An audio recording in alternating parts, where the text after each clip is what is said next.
Código Salomão. Por que Salomão dizia que poupar dinheiro sem entender? Isso é perda de tempo. Você provavelmente já ouviu isso. Poupe dinheiro. Guarde uma parte do que você ganha. Corte os gastos.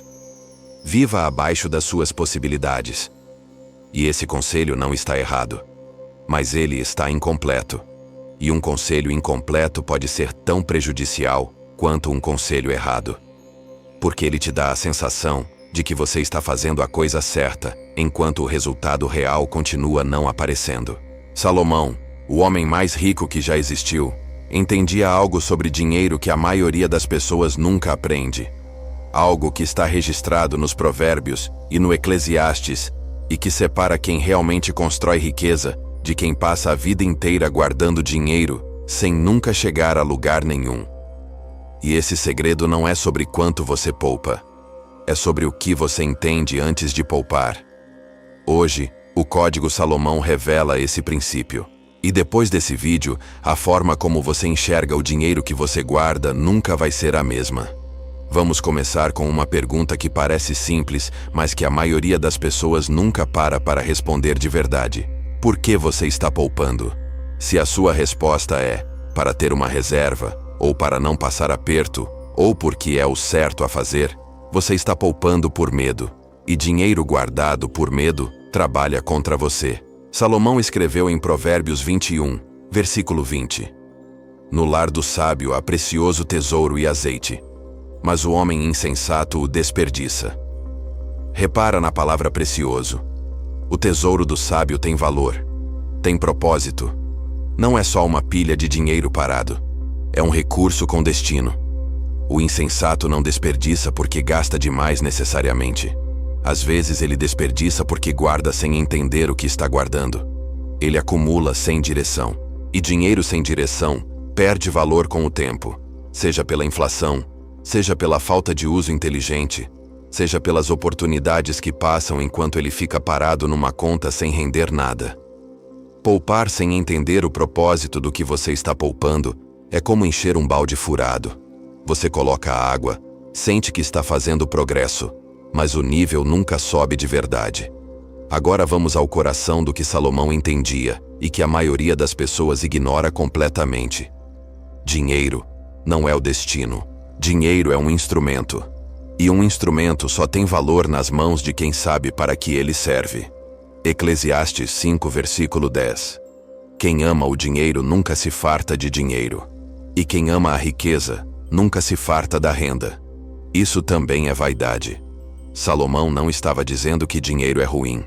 Ele estava dizendo que buscar dinheiro por dinheiro é uma armadilha sem fim. É o ciclo do hamster. Você corre, acumula, mas nunca chega a lugar nenhum porque o destino nunca foi definido. O rico de verdade não acumula dinheiro. Ele acumula capacidade. Capacidade de gerar, de multiplicar, de construir. O dinheiro é só a medida dessa capacidade. E é por isso que duas pessoas podem ter o mesmo salário, guardar o mesmo percentual todo mês e chegar a lugares completamente diferentes em 10 anos. Uma delas entende o que está fazendo. A outra está só seguindo um conselho que ouviu em algum lugar. Então, o que é preciso entender antes de poupar? Salomão deixou 3 princípios fundamentais que respondem essa pergunta. O primeiro princípio é entender a diferença entre guardar e multiplicar. Há uma parábola que Jesus contou e que Salomão viveu na prática. A parábola dos talentos, em Mateus 25. Um senhor deu talentos a 3 servos antes de viajar. 2 multiplicaram. 1 guardou. O que guardou, achou que estava sendo prudente, responsável. Ele não perdeu nada. Mas quando o senhor voltou, foi exatamente esse servo que foi repreendido. Porque guardar sem multiplicar não é sabedoria. É medo disfarçado de prudência. Salomão construiu sua riqueza multiplicando, não só guardando. Ele negociava com outros reis. Ele investia em obras, em frotas, em comércio. O dinheiro que entrava não ficava parado. Ele era direcionado para gerar mais. Poupar é o primeiro passo. Mas o passo seguinte é perguntar: esse dinheiro que eu guardei, Como ele vai trabalhar para mim enquanto eu durmo? Se você não tem resposta para essa pergunta, você está no nível do servo que enterrou o talento. Seguro, mas estagnado. O segundo princípio é entender que tempo é mais valioso que dinheiro. Provérbios 10, versículo 4. A mão negligente empobrece, mas a mão dos diligentes enriquece. Diligência não é só trabalho duro, é trabalho consistente ao longo do tempo. É a compreensão de que o maior aliado de quem poupa com inteligência não é a taxa de juros, é o tempo. Existe um princípio financeiro que Salomão descreveu com sabedoria, muito antes de qualquer economista moderno colocar um nome nele. Quando você poupa cedo e com consistência, o dinheiro começa a gerar dinheiro. E o dinheiro gerado começa a gerar mais dinheiro. E esse ciclo se expande de uma forma que desafia a intuição humana. A maioria das pessoas subestima esse princípio, porque os resultados demoram a aparecer. No início, parece que nada está acontecendo. Mas é exatamente no início que a base está sendo construída. E quem desiste no início, nunca vê o resultado que estava a poucos anos de distância. Salomão escreveu em Eclesiastes 11, versículo 6. De manhã, semeia a tua semente, e à tarde não retires a tua mão. Porque não sabes qual prosperará, se esta ou aquela, ou se ambas serão igualmente boas. Plante cedo, plante com consistência. Não espere ver a colheita para continuar plantando. Esse é o princípio do tempo aplicado às finanças. O terceiro princípio é entender para onde o dinheiro está indo antes de definir para onde ele vai. Provérbios 24, versículos 3 e 4. Com sabedoria se edifica uma casa, e com entendimento ela se estabelece. E com o conhecimento, os seus quartos se enchem de toda sorte de preciosas e agradáveis riquezas. Sabedoria, entendimento, conhecimento. 3 palavras diferentes. 3 níveis diferentes de relação com o dinheiro. Sabedoria é saber que você precisa controlar para onde seu dinheiro vai. Entendimento é compreender os padrões do seu comportamento financeiro. Conhecimento é dominar as ferramentas que vão multiplicar o que você construiu. A maioria das pessoas pula direto para o conhecimento. Quer saber qual ação comprar, qual fundo investir, qual criptomoeda vai subir.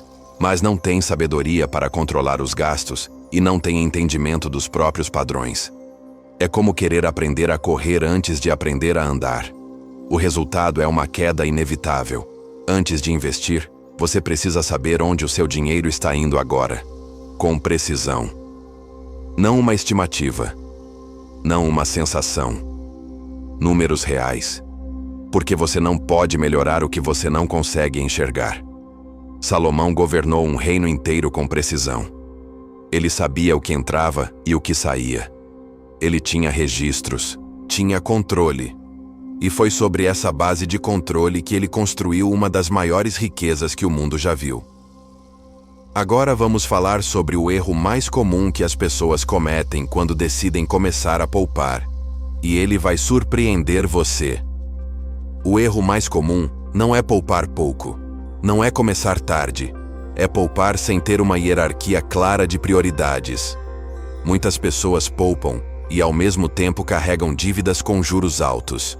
Elas guardam R$ 200 por mês, numa poupança que rende 2% ao ano, enquanto pagam juros de 12% ao mês no cartão de crédito.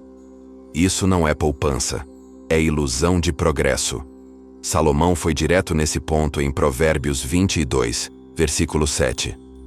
O rico domina os pobres, e o que toma emprestado é servo do que empresta. Enquanto você tem dívida cara, você não é livre. Você trabalha para o credor antes de trabalhar para você mesmo. E poupar enquanto carrega dívida cara é como tentar encher um balde com um furo enorme no fundo. A hierarquia correta que Salomão ensinaria seria essa. Primeiro, pare de criar novas dívidas. Segundo, elimine as dívidas com juros altos o mais rápido possível. Terceiro, construa uma reserva de emergência pequena para não precisar voltar a se endividar. Quarto, aí sim comece a poupar e multiplicar com intenção. Parece simples. E é.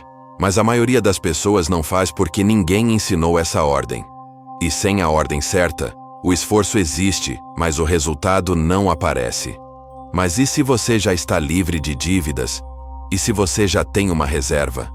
O que Salomão diria para você fazer com o dinheiro que sobra? Ele diria: direcione com sabedoria e diversifique com entendimento. Eclesiastes 11, versículo 2. Reparte com 7, e ainda com 8, porque não sabes que mal haverá na terra. Isso é diversificação. Não coloque tudo num só lugar. Não aposte tudo numa só fonte de renda, num só investimento, num só mercado. Distribua com inteligência porque o futuro é incerto e o sábio se prepara para o que não pode prever. Salomão tinha frotas no mar, comércios com outros reinos, obras dentro do seu território, produção agrícola, tributos de reis aliados. Ele não dependia de uma única fonte, e por isso nenhuma crise isolada tinha o poder de destruir o que ele construiu.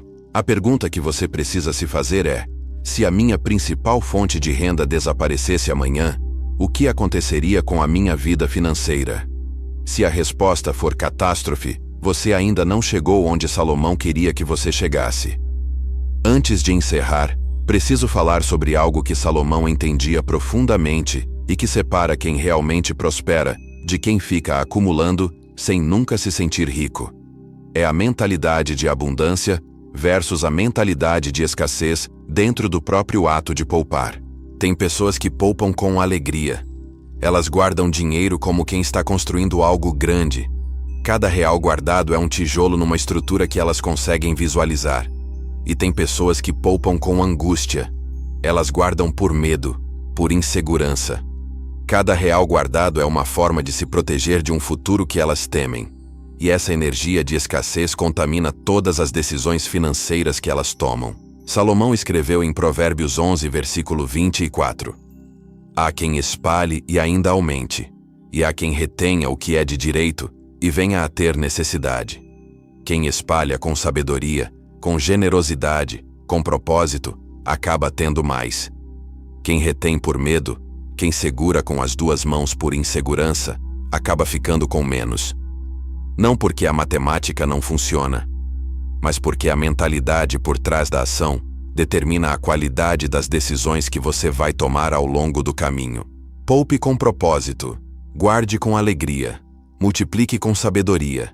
Essa é a diferença entre acumular números numa conta e realmente construir riqueza. Salomão não era rico porque guardava dinheiro. Ele era rico porque entendia o que estava fazendo com cada recurso que passava pelas suas mãos. Poupar é importante, mas poupar sem entender o propósito, sem respeitar a hierarquia, sem pensar em multiplicação e sem controlar para onde o dinheiro vai antes, é trabalho desperdiçado. O Código Salomão não é sobre guardar mais, é sobre entender melhor. Porque quem entende melhor, naturalmente guarda com mais inteligência, multiplica com mais eficiência e constrói com mais solidez. Se esse vídeo abriu algo novo dentro de você, compartilha com alguém que você quer ver prosperar. Inscreve-se no canal e ativa o sino. Toda semana um novo princípio do homem mais rico que já existiu. Até o próximo vídeo.